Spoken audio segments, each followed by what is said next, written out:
y saludamos a nuestro arquitecto de referencia, Enrique Miñarro. ¿Qué tal? Buenos días. Buenos días, buenos medios Buenos días. medios días, eso es. Buenos medios días. ¿Qué ¿Qué tal? tal? ¿Cómo estás? Bien, funcionando. Eso es. Bueno, oye, enhorabuena en primer lugar por esos premios Foro Casco Histórico que presentamos ayer y que en su primera edición, bueno, pues han tenido como protagonistas tres centros educativos de Lorca. Correcto. Ayer se presentaron. Yo creo que es una iniciativa fantástica por parte del foro, se ha planteado, y como es absolutamente cierto que cualquier entidad que esté revitalizando o esté manteniendo una cierta actividad o una cierta tensión en el casco histórico, tensión positiva en el sentido de que promueven el flujo de gente, hace que haya vida joven, que haya siempre una actividad relacionada con todo lo que supone pues cualquier tipo de equipamiento, máxime cuando se trata de colegios, pues era de justicia que se reconociese la labor que están haciendo cada uno de estos colegios en las diferentes categorías, pues para que todo el mundo sepa que están ahí. Nosotros tuvimos la oportunidad de llevar los nombramientos a cada uno de los centros y la verdad es que la reacción por parte de ellos fue de sentirse muy honrados y también tuvimos la oportunidad de ver de primera mano, aunque habíamos visitado algunos de ellos en ocasiones y los tenemos muy cerca, pero sí puedes ver cuál es el grado de implicación de los responsables a la hora de desarrollar una labor docente que no solamente se queda en formar a los niños, en darles esa formación. Se extiende pues, a la integración social, se entiende a la ecología, se extiende a la recuperación o el reconocimiento del patrimonio, al cuidado de la comunidad, se extiende a muchísimos lugares que creíamos que era de ley que recibiesen un reconocimiento. Y yo creo que los tres que están, tanto la Madre Mercedarias como la Casa del Niño y el Colegio San Francisco, son merecidísimos y estamos deseando poder realizar ese acto el año que viene para poder otorgárselo. La verdad Eso es es, que, en bueno, 2021 se entregarán esos premios, tres en, centros educativos, en 2022. 2022, eso, 2022, a tres centros educativos que además están situados precisamente en el casco histórico. Claro, claro, el leitmotiv, o sea, la razón por la que el Foro Casco Histórico concede estos premios es por estar ubicados en una zona de la ciudad que precisa de tener esos nodos de actividad urbana de una manera casi desesperada. Y a pesar de que nuestro casco histórico lo estamos defendiendo para que se reactive aún más, sigue presentando ejemplos como esos en las zonas de peor accesibilidad, en las zonas de mejor accesibilidad, en zonas distintas del casco histórico. Hay unos centros educativos que están en pleno funcionamiento y que, como te decía, constituyen un flujo permanente de niños, de padres, de gente y hacen que se muevan las calles, se oiga ese rumor de niños jugando, que haya personas que caminan por esos lugares. En fin, hace que se mantenga viva un área de la ciudad y esto es importantísimo para el desarrollo y para la supervivencia de las ciudades. Eso es. Bueno, pues esperemos que esa revitalización del casco histórico llegue pronto y suponga ese gran impulso que necesita también Lorca en estos momentos, ¿no? Nosotros ya lo sabes, estamos luchando por ello día a día. No hay semana o no hay día en el que no se dedique tiempo a una iniciativa, a la cuestión de pues, el nuevo PEPRICH, la fase de delegaciones, cómo se van a presentar, qué planteamientos hay que hacer a nivel urbanístico, qué iniciativas sociales se van a crear. Hay un equipo que está trabajando en todo ello y muy pronto iremos viendo poquito a poco, porque el foro ha sido muy discreto en el desarrollo de todo esto y ha llevado a cabo en estos 2 años iniciales una labor institucional reglada muy importante, pero ahora iremos sacando a la luz muchísimas cosas que se han ido consiguiendo y que creemos que es de recibo que la gente sepa que hemos estado trabajando muy duramente y que se están consiguiendo avances. Así que en breve tendremos la oportunidad de compartir con vosotros, que yo espero que sea pues a final de año o una cosita así. Iremos contando aún más cosas porque se van viendo frutos de todos esos desarrollos y esa implicación, ese trabajo que estás llevando a cabo. Así Eso que es. yo creo que vamos a tener oportunidad de ver cómo el casco histórico al menos se pone tan en el foco de atención que va a ser imposible ignorarlo. Así que esto siempre es bueno. Así que si ponemos el foco sobre una cuestión y hay que resolverla, es más difícil que queden al final de la lista que si se pone al principio. Es como esto que dicen de, no, cojo tu expediente y lo subo a la parte de arriba del montón, pues vamos a intentar que se quede permanentemente en la parte de arriba del montón Arriba, que para que se se quede arriba. resuelva lo máximo posible. Eso es. Bueno, no sé si traías algo preparado para hoy. Claro, claro. Hoy, a raíz de todo esto y de la revitalización de las ciudades y en base a una serie de artículos que han aparecido, tú sabes que hemos hablado muchas veces de cómo las ciudades son sensibles a las personas y cómo las personas somos sensibles a las ciudades. Pues bien, me he encontrado con 2 o 3 artículos porque pertenezco a la agrupación de arquitectos urbanistas y nos facilitan unas informaciones y son artículos que a veces vienen en español, más otros que vienen en inglés. Entonces yo he cogido varias cosas que me han resultado interesantes para hablar de qué es lo que sucede, o sea, por qué es importante dar estos premios, por qué es importante que el foro esté haciendo estas cosas, por qué es importante la implicación humana en el desarrollo de las ciudades. Pues porque las ciudades tienen un grado de afección alto sobre las personas. Entonces he hecho un pequeño recorrido y primero, hay una fase de origen, es decir, porque hay un artículo que ha escrito una arquitecta, que luego os dejaré en redes, que habla del motivo por el cual nos sentimos, cuando salimos fuera, tan ajenos en cuanto al reconocimiento de las ciudades. ¿Por qué no notamos una carga de identidad? Entonces nos explica, y yo lo simplifico aquí muy rápido para que lo entendamos, que las ciudades de Europa, las que están cerca del Mediterráneo, tienen sus raíces en los planteamientos de Grecia y de Roma, es decir, esa Grecia del Ágora, que tenían unas ordenaciones, las tramas hipodámicas, ordenaditas, rectangulares, o esa Roma del Foro, ¿no? Que también tenía el cardo y el decumano, esos trazados norte-sur, este-oeste, que regulaban el resto de la trama. Hay como una racionalidad detrás, hay como un cálculo, como unas cifras que le dan un sentido geométrico a todo, ¿no? Y luego, en estas partes del Mediterráneo, seguimos en Europa, pues va a aparecer la cultura árabe y nos va a dar las tramas irregulares, las calles estrechas, la protección contra el calor, las celosías, los patios. Nos va a dar otra serie de mecanismos para adaptarnos al clima y para mejorar el funcionamiento de las ciudades, ¿no? También tenemos los zocos, que son esos puntos de reunión de los que hemos hablado, que equivalen al foro, al ágora anteriores. Pues bien, una de las cosas sorprendentes es que nos dice, mirad, en el norte de Europa no sucede así. En el norte de Europa lo que sucede es que las ciudades como tal empiezan a desarrollarse en la Baja Edad Media. Empiezan a ver, a partir del siglo X, XI, XII, empiezan a formarse ciudades. Y claro, todos hemos leído Los Pilares de la Tierra, ¿no? Todos tenemos en la cabeza Kingsbridge y esto claro. de que pones una iglesia que se convierte en una catedral y al final ahí aparece un pueblo que se convierte que va cobrando importancia por el comercio y al final se convierte en un nodo territorial y al final pues esa catedral se hace más grande. En fin, este es el origen de muchas ciudades europeas. Esto hace que no haya un patrón reconocible. Entonces, claro, esto afecta a la planificación urbana, a cómo se han planificado, si es que se han planificado, al crecimiento y la geometría. Es decir, cuando uno ve una ciudad del norte de Europa puede ver unos planteamientos más o menos rígidos y sobre todo los asentamientos que había hace pues 1000 años eran completamente distintos en la mitad sur de Europa y en la mitad norte. Y afectaba a todo, incluso a las jerarquías, dónde estaba la Plaza Mayor, dónde no estaba. Y también hace una cosa muy curiosa. Nosotros llegamos con estos planteamientos en Europa hasta el siglo XVIII, XIX, en el que el barroco y el neoclasicismo empiezan a poner ya sobre el tapete una serie de recursos a la hora de hacer ciudades, pues bueno, de París, de Haussmann, y aparecen una serie de recursos que regularizan todo y aparece el embellecimiento, los fondos de perspectiva, la monumentalidad, aparecen una serie de lenguajes completamente diferentes y que se han quedado, hay reminiscencias de ellos todavía en muchísimas ciudades.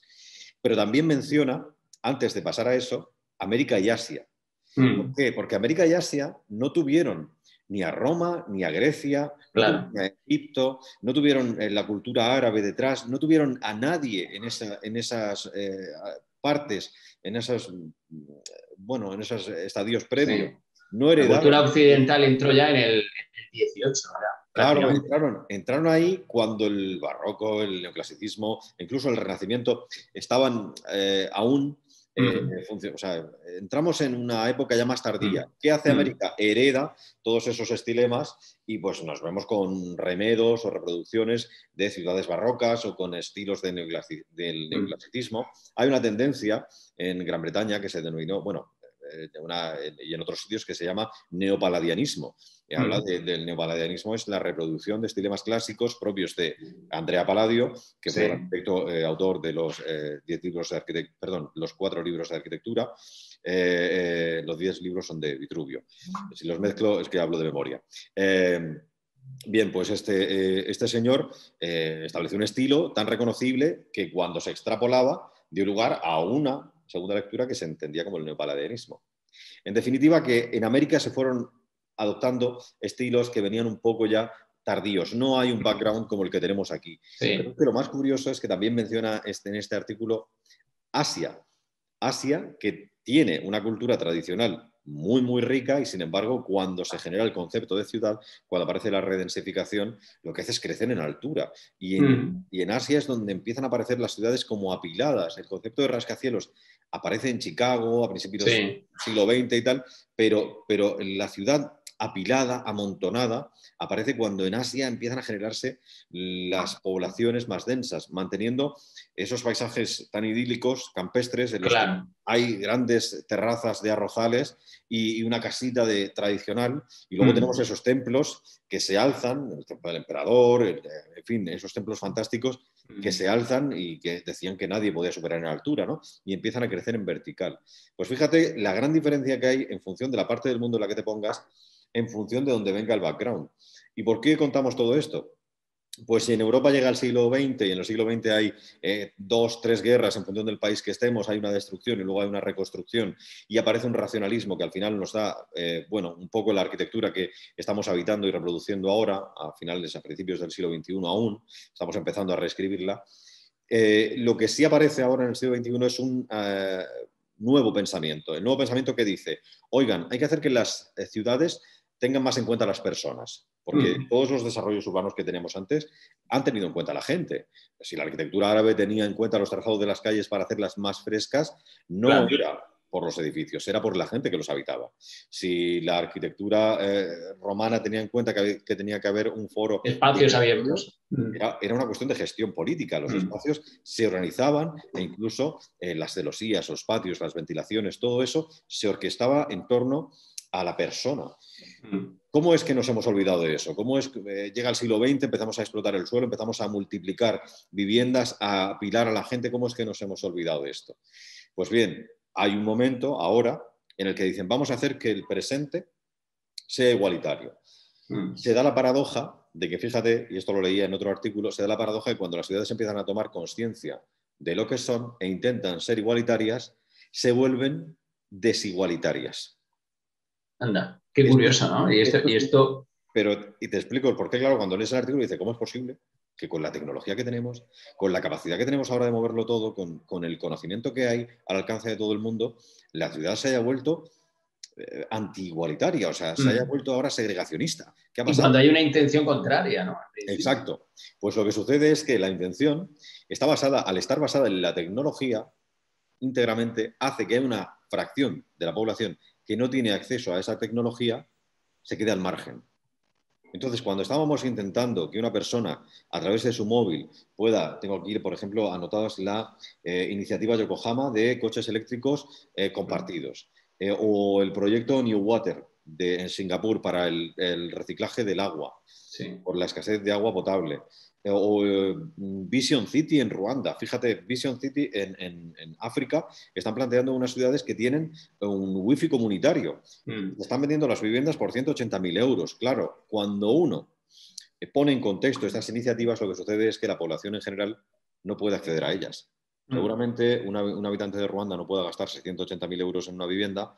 Seguramente una persona que quiera adherirse a la iniciativa Yokohama porque no pueda permitirse un vehículo, no Mm. solamente por la componente medioambiental, seguramente igual pues está en una situación que no puede permitirse acceso a un dispositivo móvil o a una red estable. Claro. Ya veíamos esta cuestión que ha habido por esta serie de televisión, de Netflix, perdón, que se ha Mm. puesto de moda, ha generado una demanda de ancho de banda, y esta demanda de ancho de banda ha puesto en jaque al gobierno. El gobierno ha dicho que, en fin, ahora hay una gran controversia con eso. Pues imagínate, eso es presión social aplicada a Internet. Pues si no tenemos Claro. acceso a Internet, resulta que la ciudad que intentaba ser igualitaria, la ciudad que decía, mira, con tu móvil puedes quedar con tal persona, compartir un vehículo y no tener que gastarte un pastizal en tenerlo tú, en tener algo que tiene una obsolescencia tan conocida como es la de los vehículos. Mm. O puedes acceder a una red que te permite depositar el agua para que a través de una serie de conductos para que sea reciclada. Resulta que estás dando una serie de facilidades que de base tienen la tecnología. Si no tenemos acceso a esa tecnología de manera paritaria, estamos perdidos, estamos completamente perdidos. ¿Qué sucede? Que a raíz de esta reflexión han aparecido, y por eso te hablaba del pasado, el presente de esas iniciativas que tienen esas pegas o esas, bueno, aún tienen esas cosas que resolver. Que mejorar. Claro. Y lo que sucede con el futuro. Hablábamos de que la arquitectura del siglo XX nos trae racionalismo. Claro, este racionalismo nos ha metido en todos en cajitas de 90 metros cuadrados. No nos hemos dado cuenta, pero las viviendas con parcela, las viviendas generosas, las viviendas que tenían grandes ventanas o tenían ornamentación, esos edificios que veíamos antes que tenían pues unos elementos ornamentales en la entrada y que dedicaban recursos en su ejecución. Sí. Y en su fachada, ¿no? Para que se viera ahí la fachada. Claro, todos esos edificios que vemos tan ornamentados no solamente tenían una función de contar una historia, que ya hablaremos de qué cuenta el ornamento en función de qué edificio. Ya sabemos que una catedral te contaba una historia y un edificio institucional te contaba otra, pero todos a través del ornamento te decían qué estaba pasando ahí dentro y qué significaban. Pues bien, lo que está sucediendo es que de cara al futuro y volviendo a la parte más realista, ha habido un proceso de regularización. Es decir, hemos pasado de unas ciudades que estaban en un cierto estado de equilibrio, hemos tenido un punto de hipertecnología, por así decirlo, todo va a funcionar con wifi, vamos a hacer que la gente sea más eficiente y ahora estamos entrando en una fase de regulación. ¿Por qué? Porque utilizar el wifi para todo sí que es cierto que los recorridos se reducen, sí que es cierto que tiene muchas virtudes, pero no todo el mundo tiene acceso. Entonces hay que tener en cuenta, y no solamente por poder adquisitivo, hay una franja de la población que ya no se lleva demasiado bien con esos recursos o que no tiene tanta facilidad como las nuevas generaciones.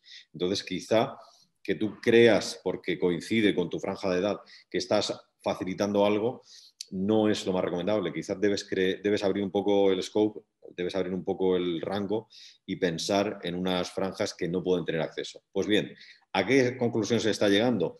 Pues está llegando, y de esto hemos hablado, pero me gusta abundar en el tema porque se va ratificando la información, a una regulación que nos dice que nos estamos dirigiendo hacia una ciudad que es como la ciudad de los años 70. O sea que la ciudad que necesitamos y que queremos es más parecida a los años 70.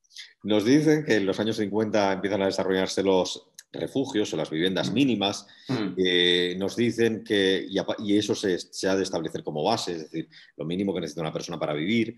Nos dicen que en los 60 y los 70 hay unos desarrollos urbanísticos que, a pesar de tener en cuenta los coches, que ya tenían una presencia en el área urbana, aún tenían muy en cuenta a las personas y la entidad de barrio existía, ¿no? Y nos dicen que la ciudad que viene ya no tiene nada que ver con esa gran expansión, con esas moles. Y lo que ha caído como una losa encima de la mesa de los planificadores ha sido, oigan, esto ya no es una tendencia teórica, es que resulta que el COVID, toda esta pandemia, lo que ha hecho ha sido dar un empujón a esto que queríamos y poner encima todas las piezas que son las que valen, las que no valen no. ¿Qué ha sucedido con Internet y con los centros comerciales? Que le ha afectado muy duramente y los centros comerciales cierran. Se incluyen más imágenes de centros comerciales, como decíamos en anteriores programas, de por qué se mueren. Se están muriendo porque se han quedado obsoletos. O sea, ya no pueden competir con alguien que llega con una cajita y te deja algo, haciendo un clic, te deja algo en casa. No pueden. Antes eran los centros en los que se hacía eso, pero ahora directamente te lo pueden llevar a casa y contra eso no se puede competir. No se puede competir contra el teletrabajo y el efecto que está teniendo el teletrabajo es brutal. Está teniendo un efecto increíble. ¿Por qué? Pues porque resulta que las grandes empresas se han dado cuenta que hacer que el trabajador esté en casa, hacer que el trabajador esté trabajando en un lugar de trabajo en el que puede estar controlando quizá a su familia, en el que puede bajar a comprar el pan un momento, en el que los rendimientos se pueden medir no mediante la vigilancia directa, sino a través de lo que registras, de lo que estás haciendo, tu eficiencia va a quedar registrada en la cantidad de trabajo que estás haciendo, que al final la estás enviando. Es decir, esto es fácilmente controlable. Y además ese individuo está formando parte de su barrio. El señor que tenía la empresa solamente tiene a una persona trabajando que ya no tiene que hacer 2 horas de desplazamiento diarios, no tiene que gastar combustible ni hacer emanaciones a la atmósfera, no tiene que tener desatendida a su familia, sino que además el señor de la empresa no tiene que pagar calefacción, climatización ni accesos en ese edificio que tenía, que ahora se queda obsoleto, y el señor que está trabajando en casa puede bajar a comprar el pan un minutito o a cortarse el pelo por la tarde sin que eso afecte ni a su nómina ni a su rendimiento profesional.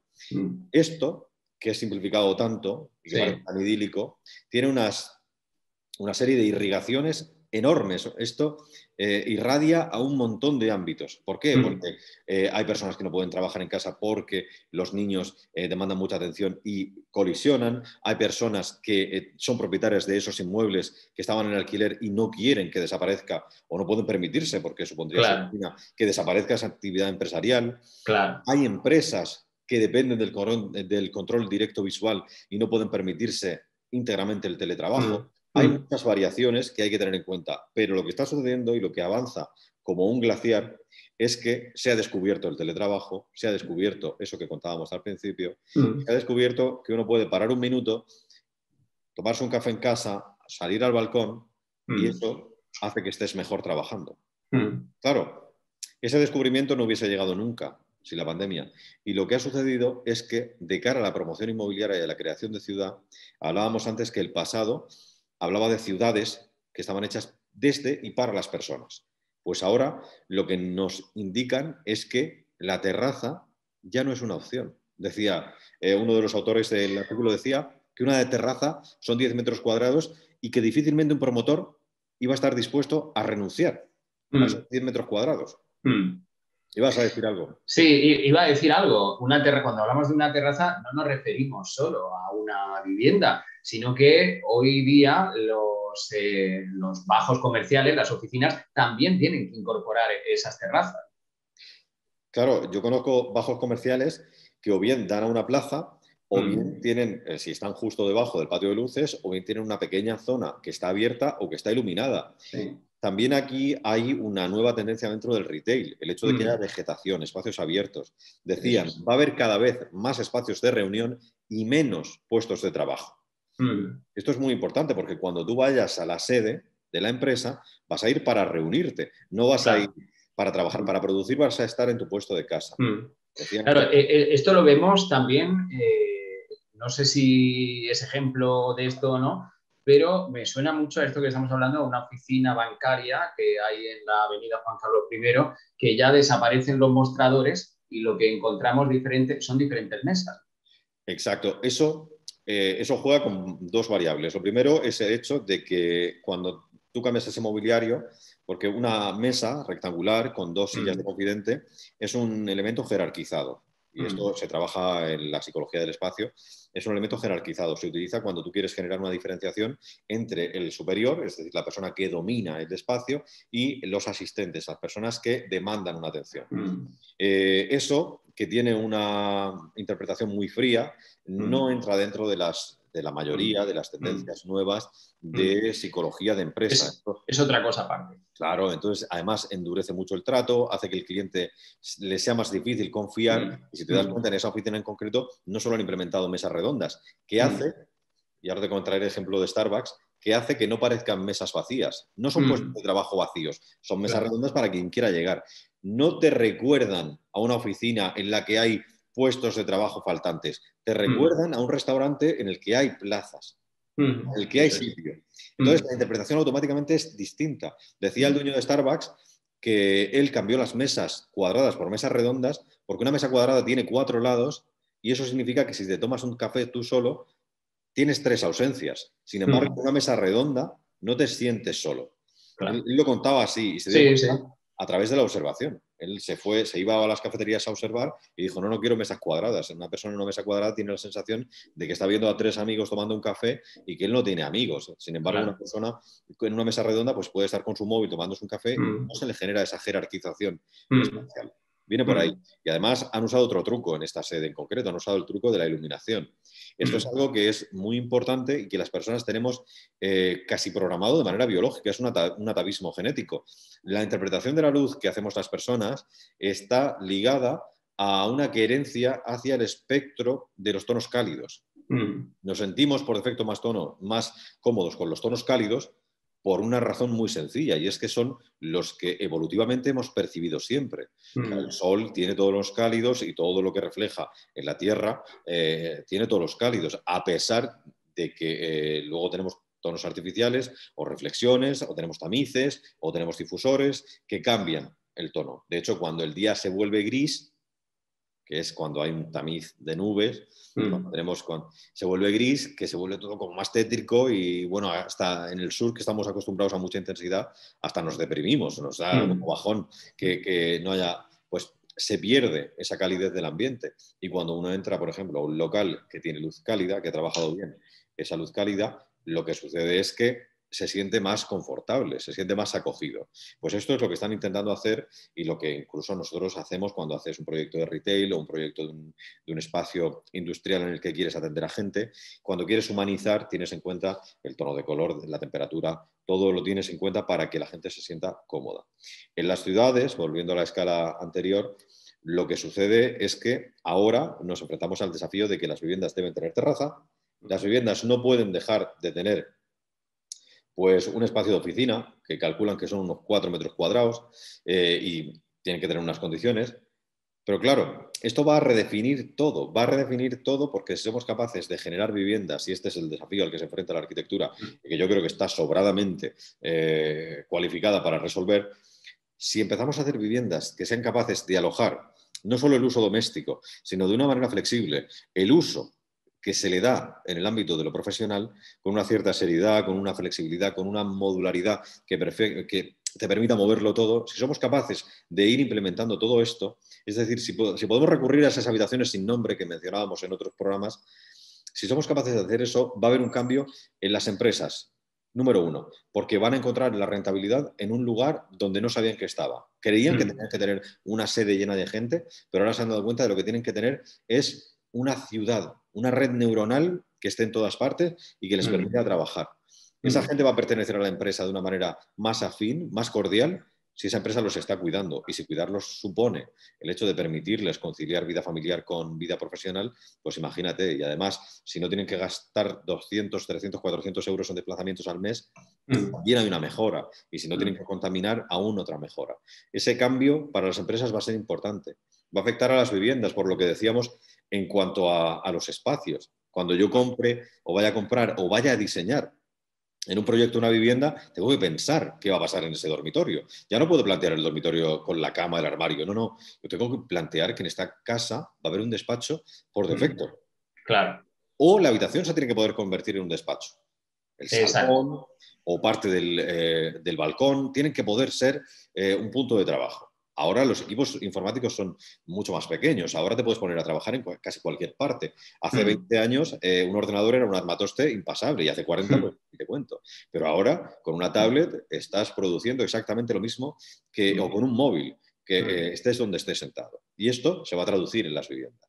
Y luego va a pasar otra cosa que a mí me interesa muchísimo y que hila con lo que comentábamos del casco histórico y todas estas, va a afectar al comercio. Si bien el comercio es el gran damnificado por el efecto de los centros comerciales se están empezando a salir del espectro porque la función que cumplían, esa función de cumplir de todo para todos, ya la está absorbiendo Internet. Pero va a volver el concepto de barrio. Es decir, ese señor que ahora está en casa, con un vecino que también está en teletrabajo, y otro vecino, y otro vecino, y otro vecino, va a hacer que ese bloque de pisos y el de al lado haya 15, 20, 100, 1000 personas que antes se iban a las 8 de la mañana o a las 6 de la mañana y regresaban a las 6 de la tarde. Y mientras tanto estaba completamente vacío. Sin embargo, ahora que trabajan desde su casa, que tienen la capacidad de estar ahí, que han convertido su vivienda también en un espacio múltiple en cuanto a uso, esas personas van a poder bajar a por el pan, van a poder ir a por el periódico, a tomarse un café, al bar de abajo, a airear la cabeza. Van a poder hacer eso en su barrio y esto va a tener un impacto sobre el comercio. Y esta es una perspectiva que quería compartir aquí en el programa porque me parece muy alentadora. Es como si se estuviese, a pesar de todo lo que se ha pasado con la pandemia, se estuviese alcanzando un equilibrio que la propia sociedad está demandando. O sea, la gente está diciendo que está harta de coche, la gente está diciendo que está harta de que haya bajos cerrados, de que la ciudad sea insegura, la gente está harta de que las casas sean pequeñas, de no tener ni siquiera donde poner una maceta. Oiga, pues está sucediendo que los engranajes se mueven y parece que se están moviendo en la dirección correcta. Y yo quería trasladaros todo esto, quería contaros que en el pasado las ciudades estaban hechas por y para las personas, que en el presente las iniciativas basadas en la tecnología pueden tener que afinarse, no hay que confiarlo todo a la tecnología, sino hoy tenemos el caso del otro día en el que se cayó todo y parecía el fin del mundo. Y quería contaros que el futuro de las ciudades parece estar haciéndose eco de todo esto y que acabaremos, si somos capaces de interiorizarlo, haciendo uso del barrio como una herramienta brutal de regeneración urbana. Quería contaros todo esto porque me parece muy alentador y porque para la recuperación de los cascos históricos es brutal. Pues Enrique, la verdad es que escuchándote todo esto, me he dado cuenta que es cierto todo lo que dices y que ni me había parado a pensarlo, pero conforme ibas hablando, yo me iba imaginando situaciones, me iba imaginando imágenes de esas que vemos habitualmente y que no procesamos como debemos de procesar. Y es cierto todo lo que dices y cómo la ciudad ha cambiado. Antes teníamos la costumbre, me da la impresión, de ir al centro, por ejemplo, de tiendas, al centro de local. Sin embargo, ahora todo se tiene más cerca, ¿no? Incluso en el barrio. Pues siempre ha estado cerca. Lo que pasa es que en un momento dado pues uno se enajena y no ve más que las películas americanas y la utopía esta que te venden de no, porque voy al cine y compro palomitas y luego me voy al burger y luego me compro no sé qué y luego voy a por tecnología y luego por zapatos. Y uno se enajena, entra en esa dinámica de consumismo, Sí. que no es difícil porque la publicidad perversa, claro, está diseñada para encaminarte y los propios centros comerciales para aislarte y meterte en un bucle de Sí, consumo. sí. No es difícil caer en eso, pero cuando te dejan encerrado en casa y empiezas a evaluar lo que hay, lo que debe ser y lo que tú querrías, y cuando te dejan salir te das cuenta de que en el bar de abajo se está mucho más a gusto con esa plaza, con esos árboles, que en cualquier cafetería de Chichinabo reproducida de una peli norteamericana, te das cuenta de que no estabas valorando las cosas por proximidad, por cotidianidad. Y yo creo que me alegra mucho que hagas esa reflexión y si alguien, o sea, las personas que nos estén oyendo, y para eso he traído esto a este programa, tienen la oportunidad de observar cómo ha cambiado su vida para bien y cómo se están relacionando ahora con el entorno próximo, la arquitectura tiene una misión que es hacer hincapié, incidir sobre eso e ir recuperando trozos de ciudad para que estén lo mejor equipados posible, para que la gente encuentre en la arquitectura una respuesta a una vida de escala humana cada vez más eficiente y más confortable. Bueno, pues otro espacio en el que hemos aprendido muchísimo. Enrique, muchas gracias por estar con nosotros. A vosotros siempre. Un abrazo fuerte. Un abrazo.